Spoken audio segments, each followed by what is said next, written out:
Nah, kira-kira tua, kira-kira kasihan itu poli. Jadi hari ini yang masuk berapa orang? 23 orang. Izin berapa orang?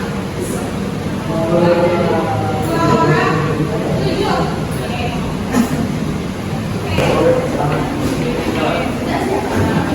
Baik, anak-anak, sebelum kita mulai pembelajaran pada siang hari ini, mari kita siapkan diri kita terlebih dahulu, baik secara fisik maupun psikis.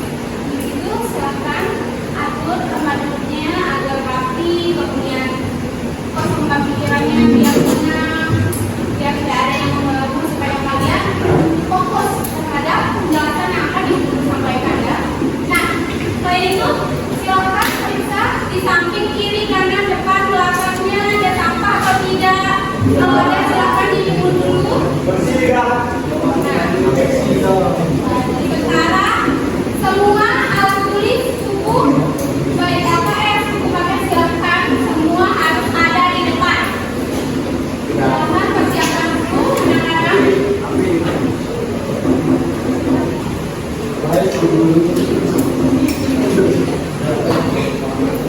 Sudah siap ya? Kalau sudah siap, artinya kita bisa mulai belajar. Tentunya dengan tenang, nyaman ya? Tenang, nyaman dan menyenangkan. Oke? Baik, sebelumnya di sini ada yang masih ingat materi yang kita pelajari minggu lalu? Ada yang masih ingat?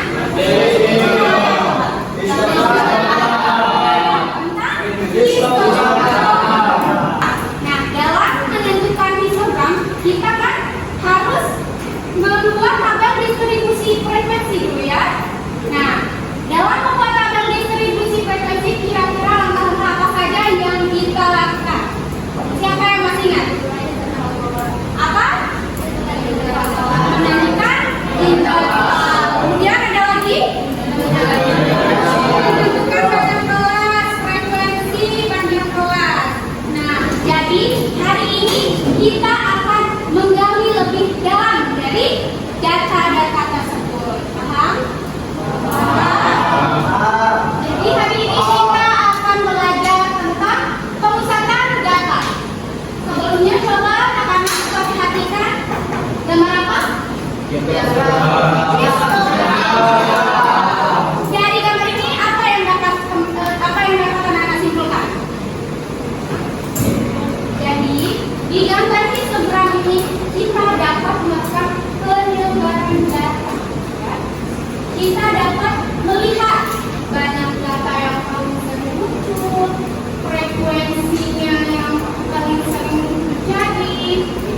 Tapi coba anak-anak pikir, bisa nggak sih kalau kita melihat rata-rata nilai, atau bisa nggak sih kalau kita ingin menentukan nilai tengah dari histogram ini, kira-kira bisa nggak hanya dari sekedar melihat gambarnya? Bisa tidak? Tidak ya. Oke, seperti yang telah saya jelaskan sebelumnya, hari ini kita akan membahas tentang materi pemusatan data. Adapun tujuan pembelajaran yang akan kita capai pada hari ini, yang pertama, bisa kalian baca? Siswa dapat mengetahui rumus min, median, dan modus pada data tunggal dengan baik. Kemudian, siswa dapat menemukan cara menghitung min, median, dan modus dari data kelompok secara mandiri melalui LKPD dengan tepat. Nah, sehingga nanti Ibu akan jelaskan, hanya menjelaskan ukuran pemusatan data tunggal saja di PPT kali ini. Nanti untuk pemusatan data kelompok adik-adik yang berusaha untuk menemukannya melalui LKPD, ya. Oke, di SMP kalian pernah belajar tentang pemusatan data. Ada yang masih ingat pemusatan data? Pemusatan data itu terbagi menjadi berapa? Apa aja?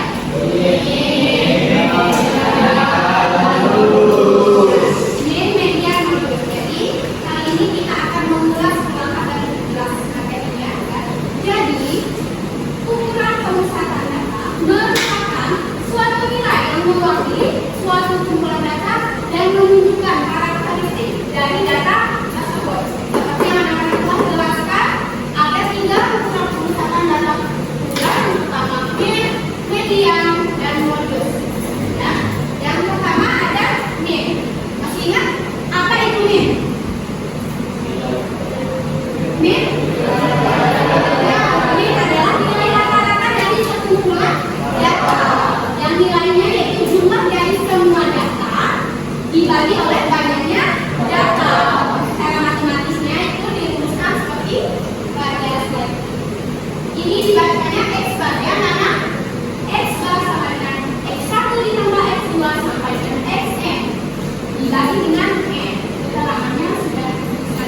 Apabila datanya ganjil, maka tugas media B.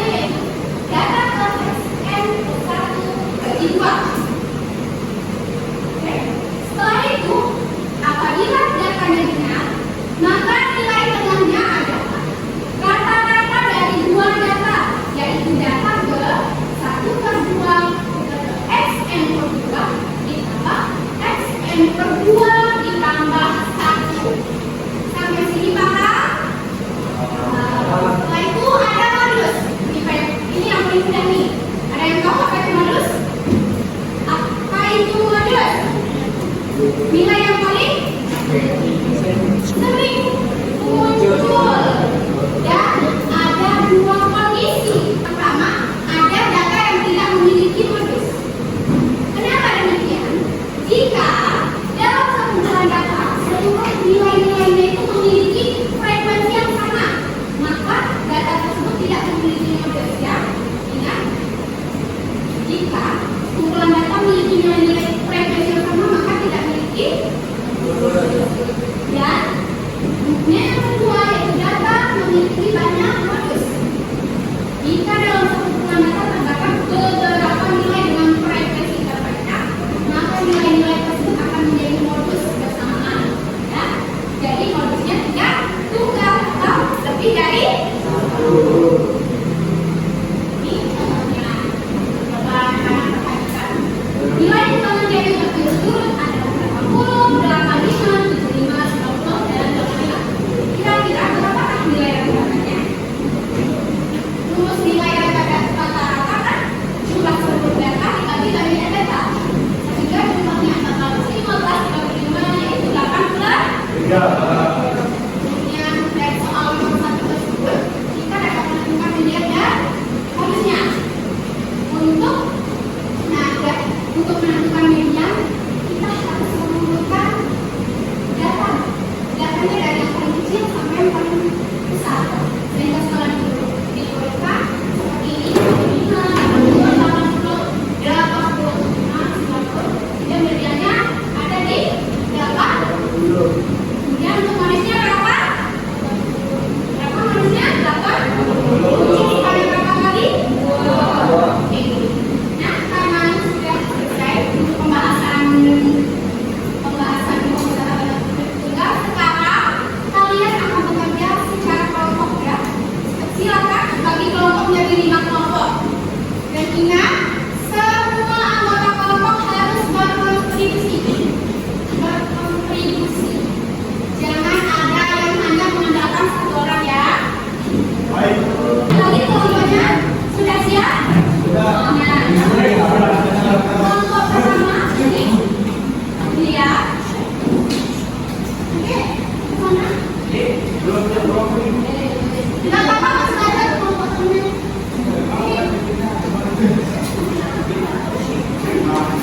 Iya.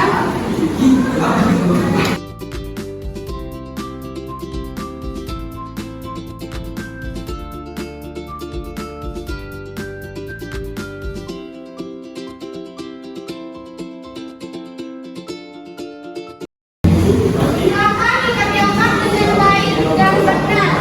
Jika ada pertanyaan setelah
Jika menggantikan frekuensi dengan menjadi benar, 4 menggunakan semua FI kali SI, 5 menghitung min dan rumus min data kelompok.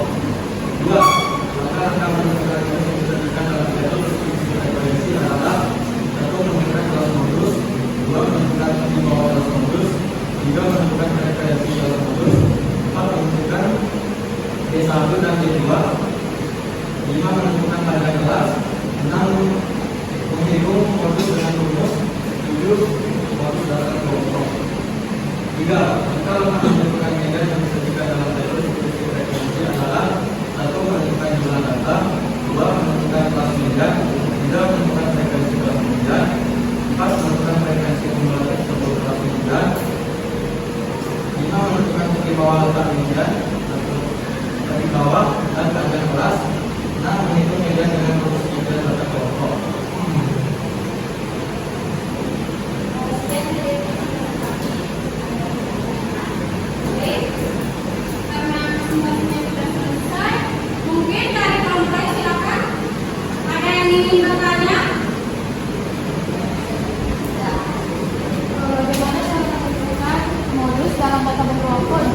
Frekuensi yang sama.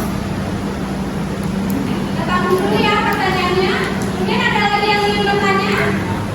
Tadi kan bilang untuk media kita harus menggunakannya karena harus diurutkan. Selain itu, ada lagi yang ingin bertanya? Silakan.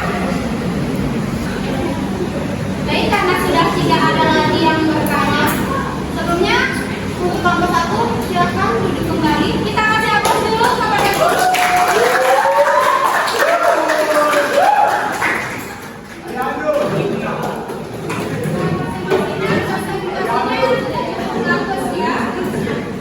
Sekarang kita akan bahas pertanyaan-pertanyaan selanjutnya. Yang pertama, apa tadi? Bagaimana cara menentukan modus dalam data kelompok jika ada frekuensi yang sama?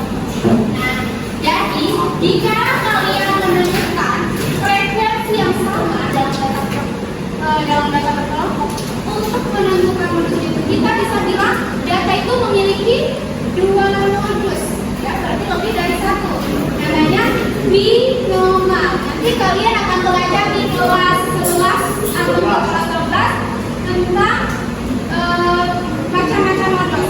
Ada yang 1 modusnya lebih dari 1, ya. Kemudian siapa lagi? Yang kedua? Kenapa untuk menentukan media kita harus menggunakan? Ya, seperti yang saya telah jelaskan, mengapa kita harus mengurutkan datanya dulu dari yang lebih kecil ke data yang lebih besar, kalau ada yang lebih media dan besar, supaya kita lebih mudah untuk menentukan titik tengahnya dan lebih akurat. Ya, sampai sini paham? Sebelum itu ada lagi yang ingin bertanya? Nah, karena sudah tidak ada pertanyaan lagi, Ibu anggap kalian semua sudah paham ya? Sudah paham, ya? Jadi hari ini kita sudah mempelajari tentang pemusatan data tunggal dan pemusatan data kelompok. Sebelum itu ada yang bisa menyimpulkan apa yang kita dapat dari pembelajaran hari ini? Apa? Macam-macam pemusatan data. Kita dapat menentukan rata-rata, kemudian median atau nilai tengah, modus itu apa? Nilai yang paling nilai yang paling sering muncul. Baik, dari pembelajaran kita hari ini kita dapat mengenal bahwa pemusatan data itu bisa membantu kita dalam kehidupan sehari-hari. Misalnya kita dapat menentukan rata-rata tinggi badan kita, kemudian kalian bisa menentukan nilai rata-rata dari ujian sekolah atau ujian matematika, kemudian modus misalnya kita dapat menentukan sebuah barang yang paling laris dijual di toko. Jadi belajar pemusatan data bukan hanya soal hitung-hitungan, tetapi juga membantu kita untuk mengambil keputusan yang lebih baik dalam kehidupan sehari-hari. Baik, sebelum saya mengakhiri pelajaran pada hari ini, saya ingin bertanya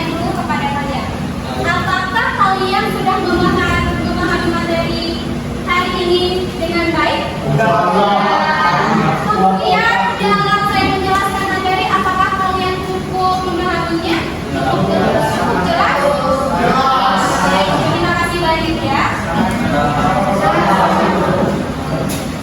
Baik, karena pelajaran hari ini sudah selesai. Sekali lagi untuk pesertanya silakan memimpin doa untuk kegiatan pembelajaran hari ini. Silakan. Semoga kita terpilih dalam ini. Marilah kita mendalam agama